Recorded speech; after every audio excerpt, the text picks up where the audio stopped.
உலகம் காத்திருந்த நேரம் இப்போது வந்திருக்கிறது.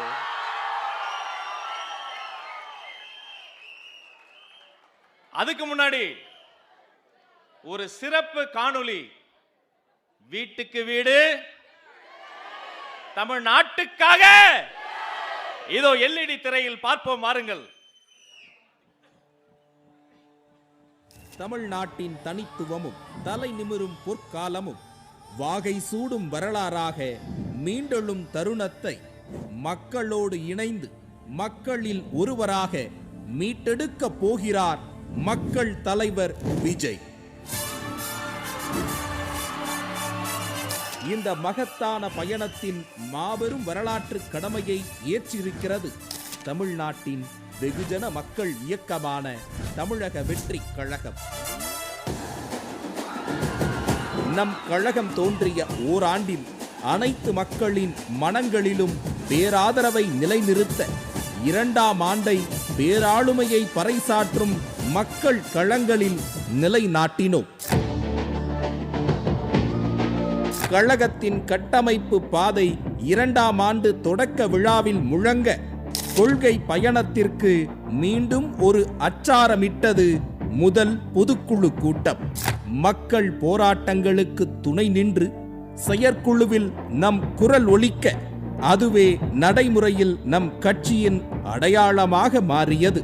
காவல் மரணங்களுக்கு நியாயம் கேட்டது முதல் அரசு ஊழியர்கள் தூய்மை பணியாளர்கள் உரிமைக்கு துணை நின்றது என மக்களின் வாக்குரிமைக்கு நீதி கேட்டது வரை உரிமைக்கான களத்தில் எப்போதும் நம் கழகம் நிற்கிறது.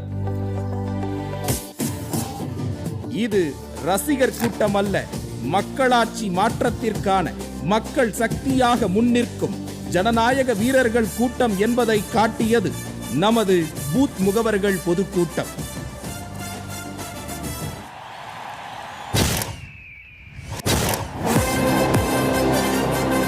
சங்கம் கண்ட மதுரை மண்ணில் மீண்டும் ஒரு சரித்திரம் கண்டது நமது 2ஆம் மாநில மாநாடு.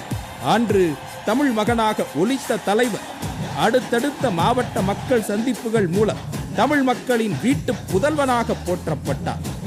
பூத் செயலாளர்கள் முதல் மாநில நிர்வாகிகள் வரை தேர்ந்த கட்டமைப்பாலும் ஜனநாயக முறையினாலும் 3 லட்சம் நிர்வாகிகள் கொண்ட மக்கள் இயக்கம் தமிழக வெற்றி கழகம்.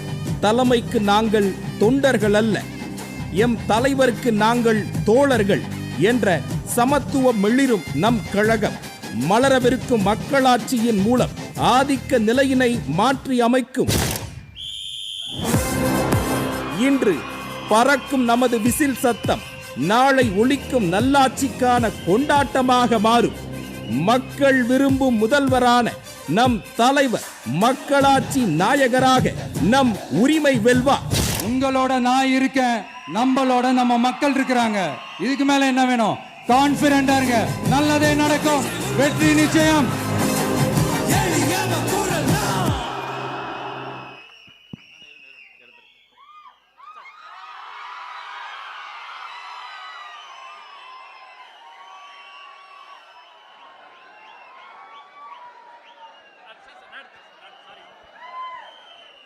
தமிழக வெற்றி கழகத்தின் தலைவர் தர்மத்தாயின் தவ புதல்வர் இதோ தலைமை உரை தருகிறார்.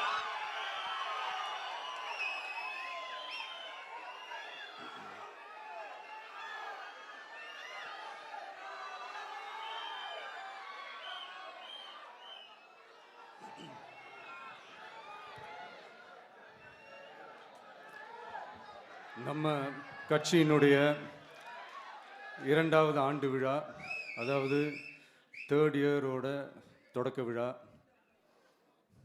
இன்னைக்கு தமிழ்நாட்டில் ஒரு மிகப்பெரிய ஒரு கட்சியாக நம்ம வளர்ந்து இருக்கிறோம் அப்படின்னா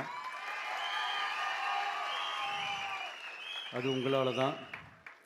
ப்ளஸ் நம்மளை நேசிக்கிற கோடிக்கணக்கான மக்களும் தான் அதுக்கு ஒரு மிக முக்கிய ஒரு காரணம். நீங்கள் தான் என்னுடைய ஒரு மிகப்பெரிய ஒரு பலம். உங்களை நம்பி தான் நானும் நம்ம கட்சியும் இருக்கிறோம். இதை நான் சொல்லி தான் உங்களுக்கு தெரியணும்னு அவசியம் இல்லை, இது உங்கள் எல்லாருக்குமே நல்லா தெரியும்.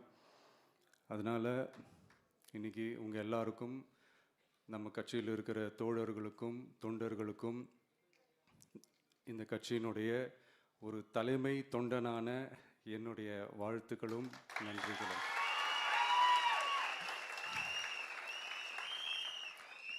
அப்புறம் என்ன, மைக்கை பிடிச்சாச்சு, வெடியை கொளுத்தி போட்டுருவோமா?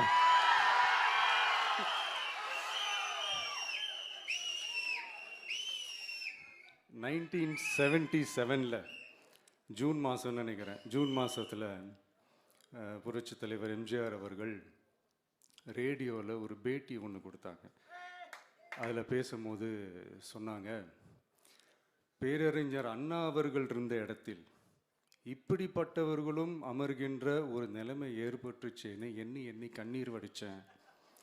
அன்னைக்கு அந்த கண்ணீரை துடைக்க ஆரம்பித்த இயக்கம் தான் அண்ணா திராவிட முன்னேற்ற கழகம்னு சொன்னார். அதே மாதிரி 2017க்கு அப்புறம் 2021க்கு அப்புறம் தமிழ்நாட்டுடைய நிலைமையை பற்றி யோசித்து பார்த்த நம்ம தமிழக மக்கள், காமராஜர் அவர்கள் இருந்த இடத்தில், அண்ணா அவர்கள் இருந்த இடத்தில், எம்ஜிஆர் அவர்கள் இருந்த இடத்தில் இப்படிப்பட்டவர்களும் அமர்கின்ற ஒரு நிலைமை ஏற்பட்டுருச்சேன்னு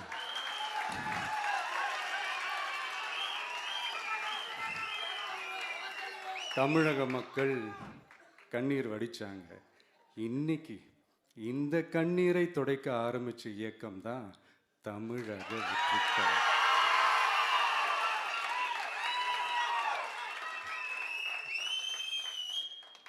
இப்படியெல்லாம் நம்ம பேசுறதுனால கண்டிப்பாக சில பேர் கொந்தளிப்பாங்க.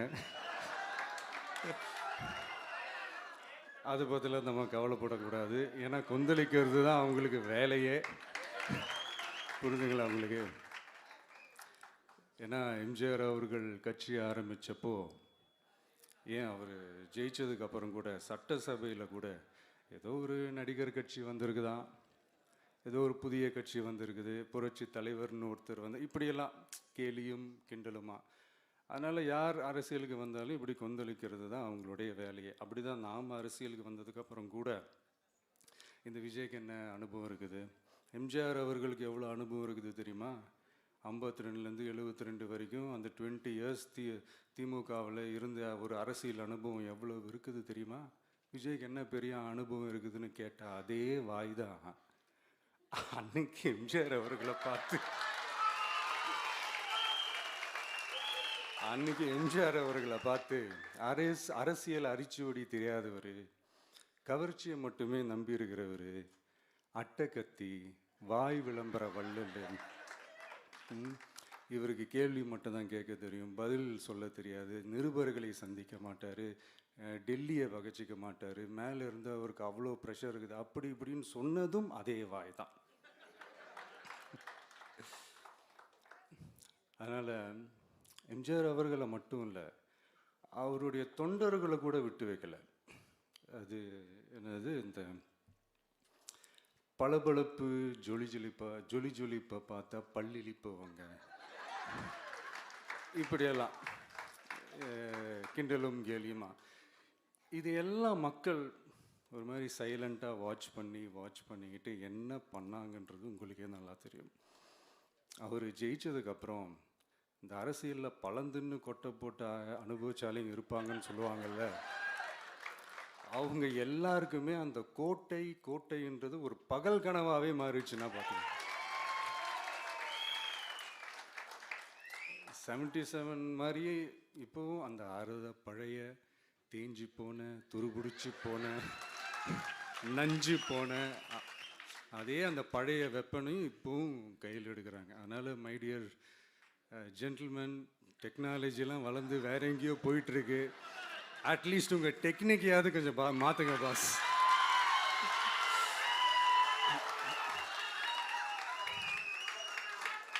காமராஜர் அவர்களையும் விட்டு வைக்கல. அவருக்கு இலக்கியம்னா என்ன தெரியும், அவர் மாபெரும் புலவர், அந்த புலவர் இந்த புலவர்னு அவரை பற்றியும் கிண்டலும் கேலியுமா. அதான் முன்னாடியே சொன்ன மாதிரி யார் எதிர்த்து நின்னாலும் அவங்கள கொந்தளிக்கிறது தான் அவங்களுடைய வேலையே. ஸோ இப்படி நம்ம அவங்க பண்ணுற தப்பெல்லாம் நம்ம எடுத்து சொன்னால், அவங்க பண்ணுற அட்ராசிட்டியை பற்றி நம்ம எடுத்து சொன்னால், அவங்க பண்ணுற அந்த ஊழலை பற்றி தான் நாம் எடுத்து சொன்னோம். முக்கியமாக நாம் அதை எடுத்து சொன்னால் 50 வருஷத்துக்கு முன்னாடி இருக்கிற அதே தகர டப்பாவை எடுத்து உருட்ட ஆரம்பிச்சிருவாங்க.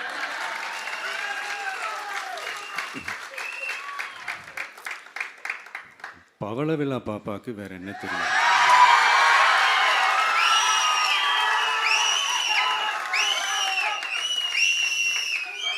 பழைய டப்பாவை உருட்டதானே தெரியும்.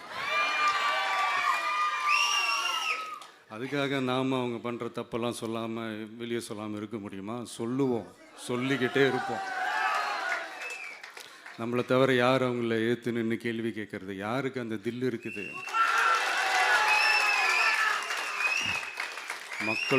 மக்களோட ஒரே பிரதிநிதி நாம மட்டும்தான். ஸோ இப்படி இருக்கிற இந்த நிலைமையில் இன்னைக்கு இந்த டிஜிட்டல் உலகத்தில் திருவள்ளுவர் இருந்திருந்தாருன்னா இந்த தீய சக்தியை பற்றி என்ன திருக்குறள் எழுதியிருப்பாரு? ஒரு கற்பனையா, அநீதி, அராஜகம், தில்லுமுள்ளு இவையெல்லாம் திமுக முதற்றே உலகு.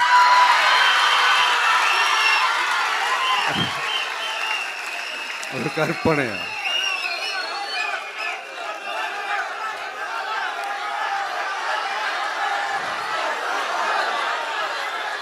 அநீதி, அராஜகம், தில்லுமுள்ளு இவையெல்லாம் திமுக முதற்றே உலகு.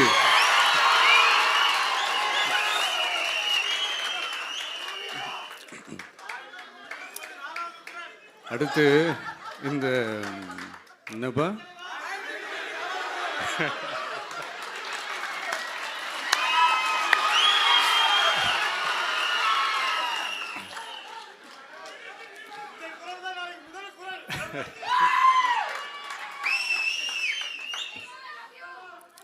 அடுத்து இந்த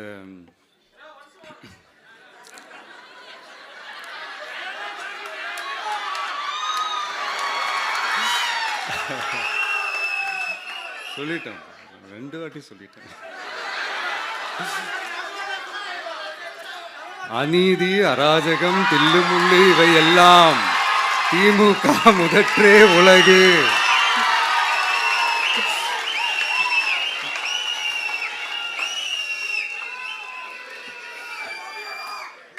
அடுத்து இந்த மும்முனை போட்டி, 4 முனை போட்டி அப்படிலாம் சொல்கிறாங்களே, சரி அவங்கள பொறுத்த வரைக்கும் அப்படியே இருக்கட்டும். அதில் மாபெரும் மக்கள் சக்தியாக நம்ம அணி ஒரு பக்கம், அடுத்து திமுக தலைமையில் மற்ற கூட்டணி கட்சிகள் ஒரு பக்கம், அடுத்து பாஜக தலைமையில் மற்றும் பலர்.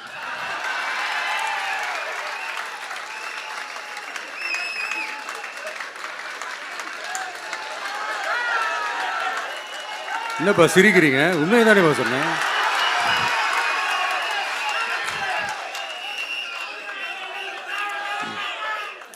ஸோ இப்படி எத்தனை சக்திகள், எத்தனை பேர் வந்தாலும் திமுகவை வீழ்த்துறதுக்கு மாபெரும் மக்கள் சக்தியான நம்மளால் மட்டும்தான் முடியும். நம்ம டிவிகேவால் மட்டும்தான் முடியும். ஸோ இப்படி இருக்கிற இந்த நிலைமையில் ஏய் விஜய் வீட்டு விட்டு வெளியே வா, ஏய் விஜய் வீட்டு விட்டு வெளியே வா, இப்படியெல்லாம் கேட்கும்போது எனக்கு எப்படி அது தோணுதுன்னா, ஐயோ இவங்க ஒவ்வொரு வீட்டில் இருக்கிற ஒவ்வொரு விஜயும் இவங்க கூப்பிடுற மாதிரியே எனக்கு தோணுது. அப்படிதான் எனக்கு தோணுது. அதனால பொறுங்க பாஸ், வருவாங்க, முறையா வருவாங்க. ஓட்டு போடுற அன்னைக்கு ஓட்டர் ஐடியை கையில் எடுத்துக்கிட்டு ஒவ்வொரு வீட்டில் இருக்கிற ஒவ்வொரு விஜயும்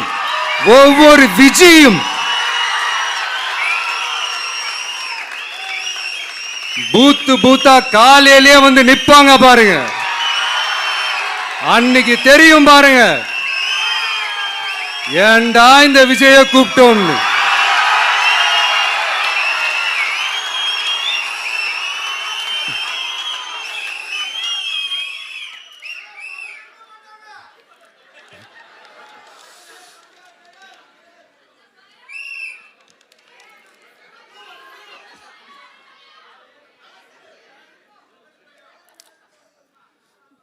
ஸோ இப்படி பேசினா உடனே இவரு நான் சினிமாவா இது அப்படின்ட்டு ஆரம்பிச்சிருவாங்க.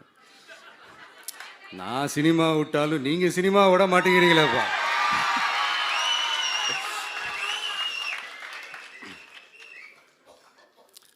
அப்புறம் இன்னொரு ரீசெண்டாக அந்த ஒரு விஷயம் போயிட்டுருக்குல்ல, இந்த கருத்து கணிப்பு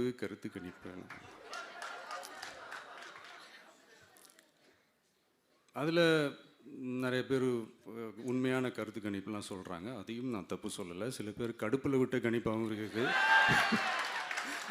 அதையும் நான் தப்பு சொல்லலை. இந்த கடுப்பில் விட்ட கணிப்பாளர்களுக்கு நான் சொல்லிக்கிறது என்னென்னா, ஒவ்வொரு ஊராக தெருவாக வீடாக போய் நீங்கள் அந்த கருத்து கணிப்பு எடுத்து பாருங்கள். ஒவ்வொரு வீட்லேயும் டிவிக்கு இருக்கிறத நீங்கள் பார்ப்பீங்க.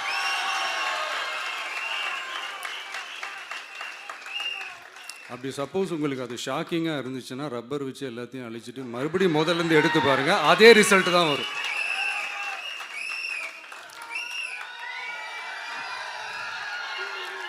இது என்னப்பா லாஜிக்கு, அது எப்படி எல்லார் வீட்லேயும் டிவிக்கு இருக்கும் அப்படின்னு நீங்கள் கேட்டிங்கன்னா, ஒரு சின்ன சாம்பிளுக்கு ஒரு சின்ன டெஸ்ட் ஒன்று பண்ணி பாருங்களேன்.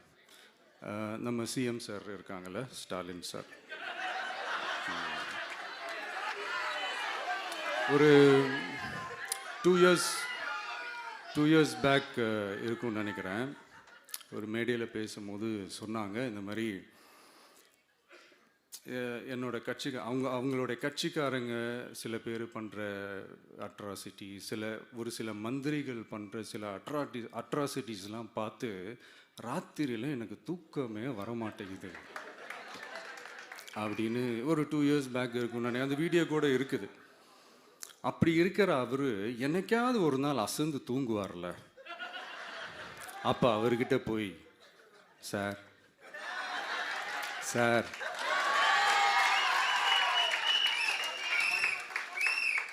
எந்த சின்னத்துக்கு சார் ஓட்டு போடுவீங்க அப்படின்னு கேட்டு பாருங்க. விசில் சின்னத்துக்கு தான்.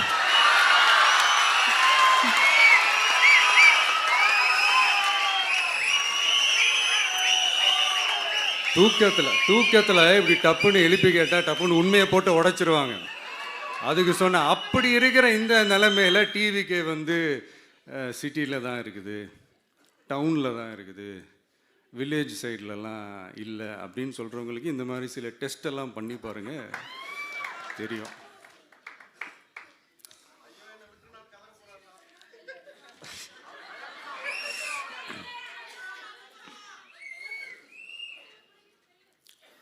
விசில் சின்னம் போகாத ஊரே இல்லை.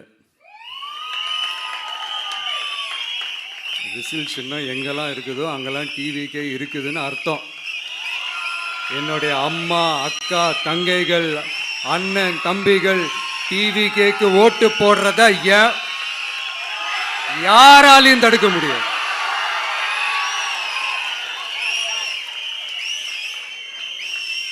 ரத்த சொந்தமா நம்மள நினைக்கிற நம்மளோட வகையராக்களை எந்த கட்சியாலையும் எவ்வளவு விலை கொடுத்தாலும் வாங்கவே முடியாது.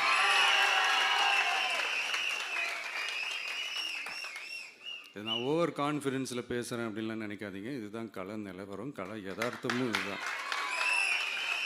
தீய சக்தியை வீழ்த்துறதுக்கு தூய சக்தியான நம்மளால் மட்டும்தான் முடியும். இந்த 2026 சட்டமன்ற தேர்தலில் டிவிக்கே தான் மக்களோட ஒரே ஆப்ஷன். Otherwise no diversion.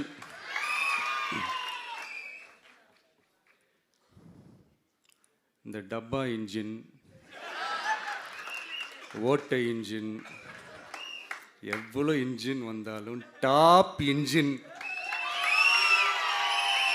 நம்ம டிவிக்கே தான்ன்றதை மக்கள் ஆல்ரெடி முடிவு பண்ணிட்டாங்க. அதனால் நம்மளுடைய தோழர்கள் அதை மனசில் நல்லா ஏற்றிக்கிட்டு இன்னும் ஷார்ப்பாக ஒர்க் பண்ணுங்கள். நான் ஏற்கனவே சொன்ன மாதிரி ஒன்றியம், நகரம், பேரூர், பகுதி, கிளை எல்லா இடத்துலையும் அந்த பூத்தாக அந்த நம்மளுடைய வேட்பாளர்களுக்கு ஒற்றுமையாக இருந்து வேலை செய்யுங்க. நமக்கு மாபெரும் கூட்டணியான, மாபெரும் மக்கள் சக்தியான குடும்பமாக நம்மளோட இருக்கிறாங்க.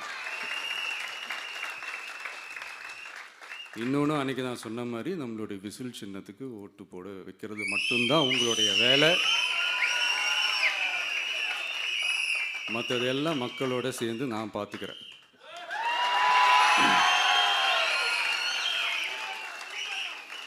தமிழ்நாட்டோட அரசியலில் த விசில் ப்ளோயர் இஸ் டிவிகே.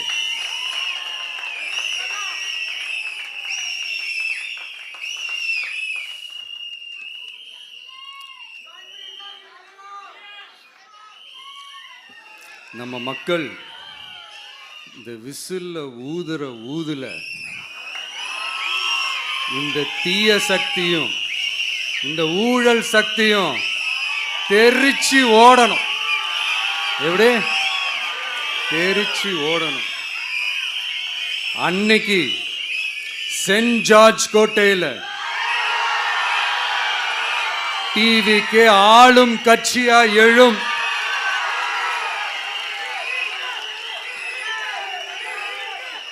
உங்களோட நான் இருக்கேன், நம்மளோட நம்ம மக்கள் இருக்கிறாங்க. இதுக்கு மேல என்ன வேணும்? கான்ஃபிடென்ட்டா இருங்க, நல்லதே நடக்கும், வெற்றி நிச்சயம். மீண்டும் சந்திக்கும் வரை நன்றி, வணக்கம்.